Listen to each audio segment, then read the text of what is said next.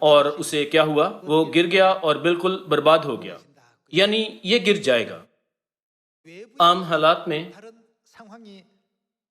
ریت پر بنایا گیا گھر اور چٹان پر بنایا گیا گھر یوں لگتا ہے کہ دونوں بہت اچھی طرح بنائے گئے ہیں.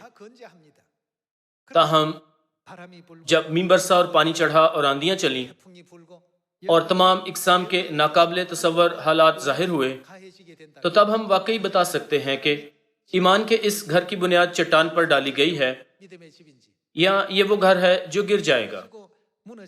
آخر میں یہ ظاہر ہو جائے گا. اسی لیے کتاب مقدس کہتی ہے کہ ہمیشہ اپنے آپ کو آزماؤ کہ ایمان پر ہو یا نہیں. ہمیں اپنے آپ سے پوچھنا چاہیے کہ کیا میں واقعی اس مضبوط ایمان پر قائم ہوں جو باپ اور ماں کی طرف سے بخشا گیا ہے؟ کون ہماری مدد کر رہا ہے؟ کون ہماری رہنمائی کر رہا ہے؟ سیون کس قسم کی جگہ ہے؟ اگرچہ خدا وقتاً فوقتاً ہمیں بتاتے ہیں کہ سیون سلامتی کا مقام ہے، کیا مجھ میں کوئی شکوک و شبہات تو نہیں ہے؟ بھائی اور بہنوں، سیون ایسی جگہ ہے جہاں ہم خدا باپ اور خدا ماں کے ساتھ رہتے ہیں. اسی لیے دوسرے کرنتھیوں 13 باب میں یہ لکھا ہے کہ تم اپنے آپ کو آزماؤ کہ ایمان پر ہو یا نہیں. اپنے آپ کو جانچو. آپ سب خدا میں بغیر ایمان کے اعتقاد رکھنے کا کیا نقطہ ہے؟ ہم کیوں سبت کے دن پر خدا کے کلمات سنتے اور ان کی تمام تعلیمات کو سیکھنے کی کوشش کرتے ہیں؟ کیا یہ ہمارے لیے ایمان میں بڑھنے اور خدا کی تعلیمات کے مطابق زندگی گزارنے کے لیے نہیں ہے؟ خدا ہمارے اندیکھے ایمان کو ظاہر کرنے کے لیے ہمیں مختلف حالات سے دوچار کرتے ہیں.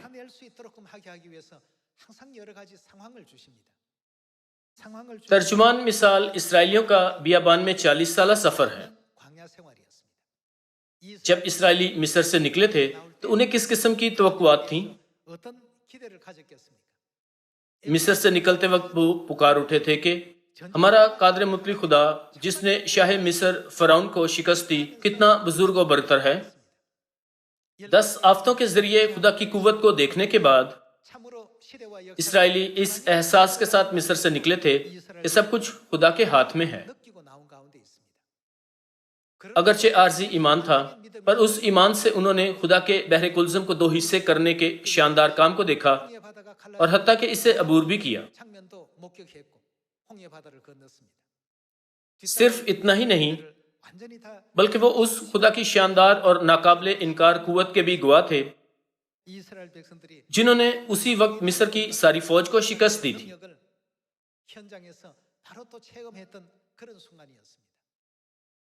پھر وہ بیابان میں داخل ہوئے. وہ واقعی بیابان تھا. انہوں نے سوچا کہ سفر میں زیادہ سے زیادہ 1 مہینہ لگے گا تاہم غیر متوقع طور پر سفر طویل ہو گیا اور جلد ان کی خوراک ختم ہو گئی۔ انہوں نے پانی ڈھونڈنے کی کوشش کی لیکن بیابان میں وہ کوئی بہتے دریا تلاش نہ کر سکے۔ ان کے پینے کے لیے پانی نہیں تھا۔ جیسے ہی ان کا ماحول غیر موزوں ہوا اور انہیں مشکل حالات و واقعات سے واسطہ پڑا، وہ اپنا ایمان کھونے لگے۔ آخرکار ان کا ایمان مکمل طور پر ختم ہو گیا۔ جب ان کے آس پاس کے لوگ بڑبڑاتے اور شکایت کرتے تو انہوں نے بھی یہی کیا تھا۔ بھائیوں اور بہنوں، دوسرا کرنتھیوں 13 باب 5 آیت کیا کہتی ہے کہ ہمیں اپنے ایمان کا کیا کرنا چاہیے؟ ہمیں ہمیشہ جانچنا اور آزمانا چاہیے کہ کیا ہمارا ایمان خدا کے سامنے درست ہے۔ آخرکار اسرائیلی خدا کے لیے اپنے ایمان کو کھو بیٹھے۔ جب وہ فسح کی قوت سے مصر سے باہر نکلے تو حتیٰ کہ بہت زیادہ اختیار والا زوراور فرعون خدا کے آگے مکمل طور پر جھک گیا۔ تم سب آزاد ہو، مزید مصر میں نہ رہو، ابھی اس ملک سے نکل جاؤ۔ کیا یہ وہ طریقہ نہیں ہے جس سے اسرائیلی فسح کی قوت سے آزاد ہوئے تھے اور بیابان میں اپنی زندگی کا آغاز کیا تھا؟ بیابان میں ان پر ظلم کرنے کے لیے فرعون نہیں تھا، ان کا ٹھٹھا کرنے کے لیے مصری نہیں تھے، نہ کوئی غلاموں کو کوڑے مارنے والا جابر دروگا تھا۔ وہ بہت پرسکون زندگی گزارنے لگے تھے۔ اگرچہ لگتا تھا کہ وہ بہت پرسکون زندگی گزار رہے ہیں، پر کچھ ان کا منتظر تھا۔ یہ وہ صورتحال تھی جو ان کے سچے ایمان کو ظاہر اور عیاں کرنے کو تھی۔ خوراک اور پانی انسان کے زندہ رہنے کے لیے ضروری ہیں، تو بھی یہ دونوں بقائے حیاتی عناصر بیابان میں نہیں مل سکے۔ دوسری طرف مصر میں غلام ہونے کے باوجود ان کے پاس کھانے اور پینے کو افراد سے تھا، وہاں ہمیشہ وافر خوراک ہوتی تھی۔ اس کے مقابل اپنی آزادی حاصل کرنے اور بحر کلزم پار کرنے کے بعد انہیں خوراک اور پانی سے محروم بیابان سے واسطہ پڑا۔ خدا کی قوت کے گواہ ہونے کے باوجود جب بھی اسرائیلیوں پر نامناسب صورتحال آن پڑی، ان کے خیالات اسی لمحے سے مکمل طور پر تبدیل ہو گئے۔ وہ اعلان کرتے تھے کہ ہمارا خدا افضل ہے، لیکن بیابان میں ان کے ایمان کی کمزوری عیاں ہو گئی۔ اسی لیے خدا نے کہا ان میں بالکل ایمان نہیں ہے۔ اگر ان میں ایمان ہوتا تو وہ کیسے ایسا کام کر سکتے تھے؟ کیا بیابان کی زندگی نے ہمیں موقع نہیں دیا کہ ہم اپنا جائزہ لیں کہ ہمیں ایمان کی راہ پر کیسے چلنا چاہیے؟ کتاب مقدس سکھاتی ہے کہ بیابان میں ان کی زندگی ہمارے لیے آئینے اور عکس کا کام کرتی ہے۔ کیا خدا نے انہیں بہتر ماحول اور موزوں حالات میں ان کی رہنمائی نہیں کی تھی؟ اسرائیلیوں کو شکایت نہیں کرنی چاہیے تھی۔ اگرچہ خدا نے انہیں آزادی بخشی، پر جب انہیں بغیر خوراک اور پانی والے ماحول میں ڈالا گیا تو ان کا انجام خدا کو بھولنے پر ہوا۔ اس صورتحال میں ان کے ذہن خالی ہو گئے اور وہ مکمل طور پر خدا کی قوت، اختیار اور وعدوں کو بھول گئے۔ آپ سب استثنا 8 باب محض 3500 سال پہلے رونما ہونے والی تاریخ نہیں ہے۔ یہ دیکھنے کے لیے کہ ہم ان سے مختلف ہیں، آج ہمیں اپنے ایمان کا موازنہ ان کے ایمان سے کرنے کی ضرورت ہے۔ استثنا 8 باب 1 آیت سے دیکھتے ہیں، سب حکموں پر جو آج کے دن میں تجھ کو دیتا ہوں تم احتیاط کر کے عمل کرنا، تاکہ تم جیتے اور بڑھتے رہو، اور جس ملک کی بابت خداوند نے تمہارے باپ دادا سے قسم کھائی ہے تم اس میں جا کر اس پر قبضہ کرو، اور تو اس سارے طریق کو یاد رکھنا جس پر ان 40 برسوں میں خداوند تیرے خدا نے تجھ کو اس بیابان میں چلایا۔ جو کچھ بیابان میں ہوا وہ ہمیں مسلسل خود کو یاد دلانا چاہیے۔ یہ پیغام صرف ان دنوں کے اسرائیلیوں کے لیے نہیں تھا، یہ پیغام سب کے لیے ہے۔ یسوع نے ہمیں یہ کہتے ہوئے سکھایا کہ جو کچھ میں تم سے کہتا ہوں وہی سب سے کہتا ہوں۔ اسرائیل کی تاریخ کے ذریعے کیا خدا نے اپنی مرضی ساری دنیا کو نہیں بتائی؟ اسرائیل کے لوگوں کے تعلق سے خدا ہم سے کیا کرنے کو کہہ رہے ہیں؟ ہمیں اسرائیلیوں کے 40 سالہ سفر کو نہیں بھولنا چاہیے۔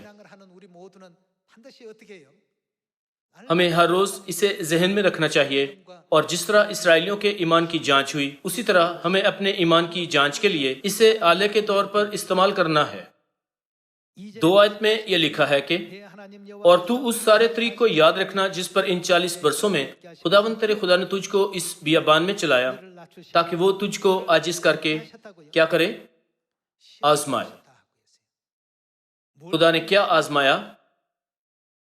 آخر کار خدا نے ان میں کیا جانچا؟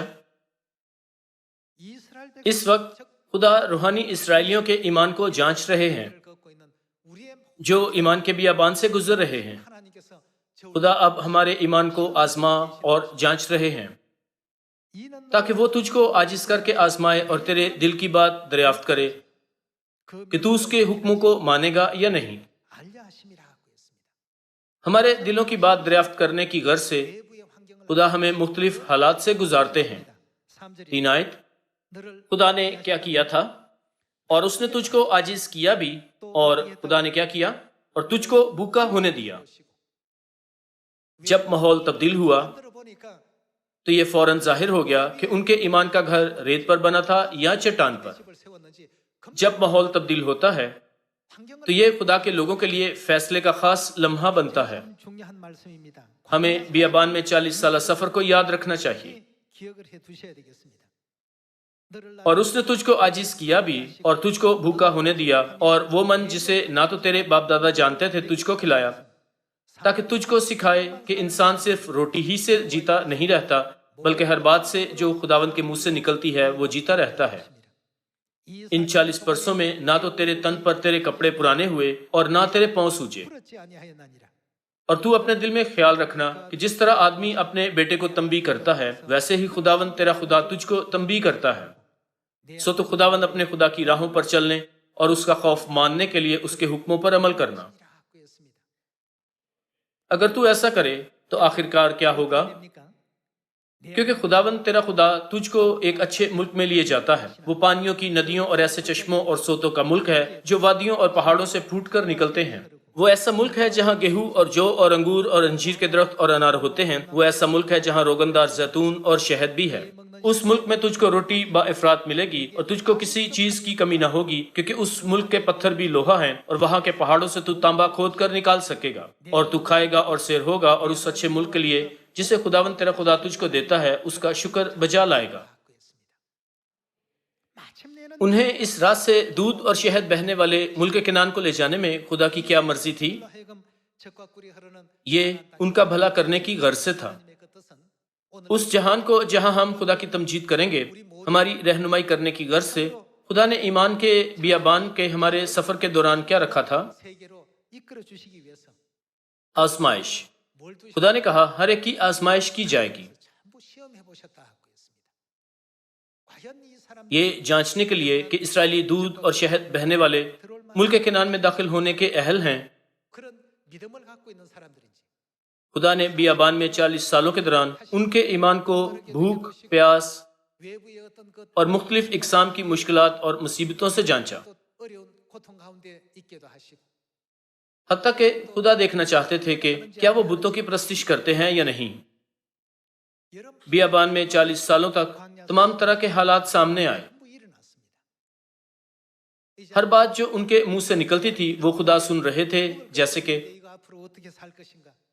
اگرچہ ہمیں ایک لمبا سفر طے کرنا ہے، ہم کھانے کے بغیر کیسے رہ سکتے ہیں؟ کاش ہم مصر میں ہی رہ جاتے۔ وہاں ہی خدا نے دریافت کر لیا تھا کہ خدا کی بابت ان کے دلوں میں کیا تھا۔ کیا وہ ملک کنعان میں داخل ہوئے تھے؟ نہیں، ان میں سے کوئی داخل نہ ہو سکا تھا۔ جو خدا کے شاندار معجزات کو دیکھتے ہوئے مصر سے نکلے تھے، ان میں سے جو کم از کم 20 سال کے تھے، صرف یشوع اور کالب ملک کنعان میں داخل ہوئے۔ اس سے کیا ہم سمجھ نہیں سکتے کہ صرف 2 آدمیوں کا خدا پر کامل ایمان تھا؟ چاہے صورتحال جو بھی ہو، ہم ہمیشہ اعلان کریں کہ ہمارے خدا افضل ہیں، چاہے جو بھی صورتحال ہو۔ اگر ہم اپنے دشمنوں سے گھیر لیے جائیں تو بھی ہمیں کہنا چاہیے کہ ہمارے خدا ہمارے ساتھ ہیں۔ ہمارے خدا سیون میں رہتے ہیں۔ آخر تک ہر لمحے پر یشوع اور کالب نے ہمیشہ خدا کو یاد رکھا اور ان کی رہنمائی میں چلے۔ ان دو کے سوا ہر ایک اپنی صورتحال کے مطیع ہو گیا۔ 12 جاسوسوں کی کہانی میں بھی ایسا ہی ہوا تھا۔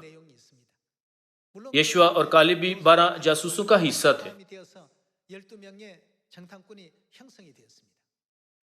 ملک کنعان میں داخل ہونے سے پہلے موسیٰ نے 12 آدمیوں کو یہ دیکھنے کے لیے بھیجا کہ وہ ملک کیسا ہے۔ کتاب مقدس کے مطابق وہ اپنے قبیلوں کے وہ سردار تھے جن کا بہترین ایمان تھا۔ یہ وہ لوگ تھے جنہوں نے ملک کا حال دریافت کیا، لیکن ان میں سے 10 اپنے ماحول کے مطیع ہو گئے۔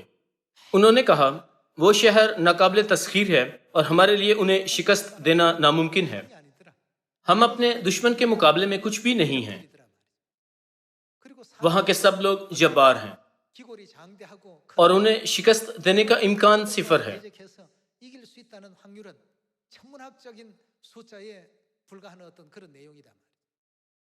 ان کا ایمان دیکھنے کی غرض سے خدا نے ایسا ماحول بنایا۔ یشوع اور کالب نے ان کے بارے میں کیا کہا تھا جنہیں دوسرے کوی گردان رہے تھے؟ ہم انہیں نگل جائیں گے، وہ کچھ نہیں ہیں۔ ان کے معبود بھاگ گئے اور وہ ہمارے سامنے کچھ نہیں ہیں۔ کیا قادر مطلق خدا ہمارے ساتھ نہیں ہے؟ چاہے ہماری فوج کمزور نظر آتی ہے پر خدا ہماری رہنمائی کر رہے ہیں۔ بھائی اور بہنوں، ایسی صورتحال میں ایک گروہ نے کہا رہنے دو، یہ کچھ ایسا ہے جو ہم نہیں کر سکتے۔ دوسرے گروہ کے بارے میں کیا کہیں گے؟ یہ سچ نہیں ہے، خدا ہمارے ساتھ ہے۔ خدا ہمیں کہتے ہیں کہ ہمیشہ ان کے ایمان کی زندگی کا جائزہ لیتے رہیں جب وہ بیابان میں تھے۔ ہم ہرگز اس سبق کو نہ بھولیں اور خدا کے پیچھے چلیں جو ہم سے محبت رکھتے اور تمام طرح کی صورتحال میں خاموشی سے ہماری رہنمائی کرتے ہیں تاکہ ہم ابدی آسمان کی بادشاہی میں داخل ہو سکیں۔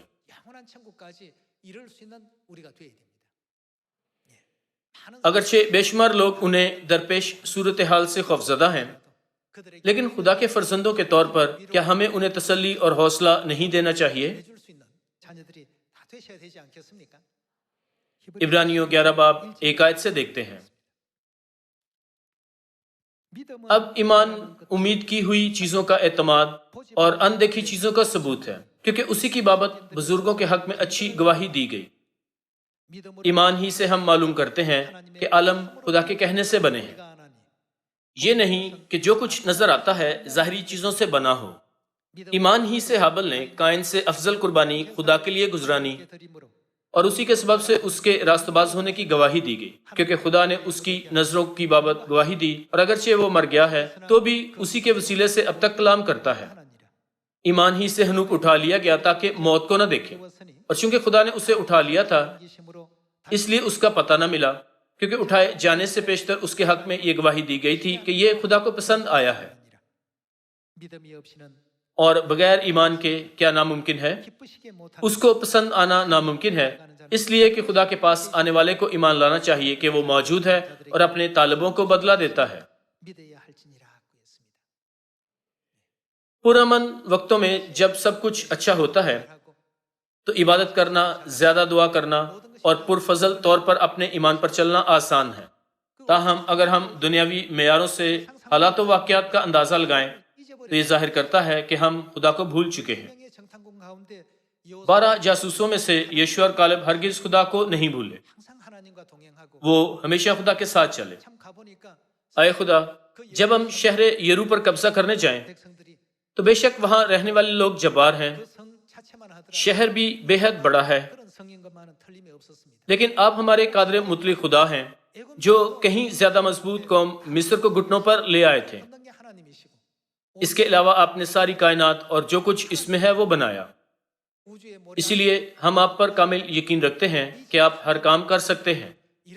جو کچھ دنیا میں ہو رہا ہے وہ آپ کے لیے بالکل بے معنی ہے، وہ سب ہماری خوراک ہیں۔ وہ طاقتور دشمن ہوتے اگر آپ ہمارے خدا ہمارے ساتھ نہ ہوتے۔ لیکن چونکہ آپ ہمارے ساتھ ہیں ہم ضرور انہیں نگل جائیں گے. جیسا کہ وہ خدا کے لیے اپنے ایمان میں بہت مضبوط تھے، خدا نے وعدہ کیا کہ یشوع اور کالب یقیناً ملک کنعان میں داخل ہوں گے. جب یسوع زمین پر مجسم ہوئے، کئی بیمار لوگ انہیں ملنے آئے. یسوع نے ان سے کیا کہا تھا؟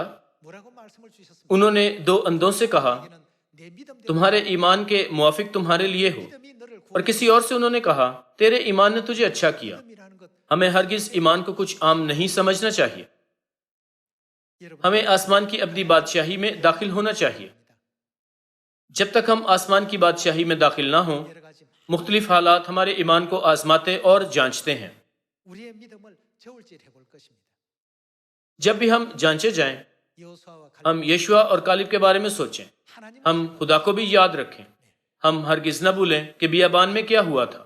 صرف جب ہم بیابان کے ان واقعات کو یاد کرنا جاری رکھیں تو ہم آسمانی کنعان میں یعنی آسمان کی بادشاہی میں داخل ہو سکتے ہیں. ہمارا سچا ایمان کب ظاہر ہوگا؟ یہ خاص حالات میں ظاہر ہوگا. کیا ہم نے پہلے یہ کہانی آپس میں نہیں بانٹی؟ سردیوں کے وسط میں ایک چھوٹا تالاب تھا جو پورا جم جاتا تھا. جمے ہوئے تالاب کے اوپر پتھر، شاخیں اور گرے ہوئے پتے تھے. دھات کے کچھ ٹکڑے بھی تھے. تاہم اچانک حالات بدلنے کے امکان موجود ہیں. جب تالاب جمع ہوا تھا، ہم بتا نہیں سکتے کہ کون سی اشیاء تیریں گی یا کون سی اشیاء پانی میں ڈوب جائیں گی. قدرتی طور پر سب چیزیں برف کے اوپر تیرتی ہیں. تاہم جب موسم بدل جاتا ہے، موسم گرم ہوتا اور برف پگھل جاتی ہے، تو ان کی فطری خصوصیات ظاہر ہو جائیں گی. پتھر اور دھات والی اشیاء کے ساتھ کیا ہوگا؟ وہ پانی میں ڈوب جائیں گی. گرے ہوئے پتے اور شاخوں کا کیا ہوگا؟ وہ پانی کے اوپر تیریں گے. اسی طرح جب خاص صورتحال وقوع میں آتی ہے، جو اندیکھے جہان میں نظر نہیں آتا وہ اپنی اصل شناخت کو ظاہر کر دے گا. اب خدا ہم سب سے چاہتے ہیں کہ ہم ایمان رکھیں. آج ہم ایسا ایمان رکھیں جو خدا کو خوش کر سکتا ہے. نیز ہم ہرگز اس حقیقت کے لیے اپنا ایمان نہ گنوا دیں کہ خدا ہمارے صیون میں رہتے ہیں، اور یہ کہ ہمارے باپ اور ماں ہماری رہنمائی ابدی آسمان کی بادشاہی کی طرف کریں گے. آپ کا بہت شکریہ.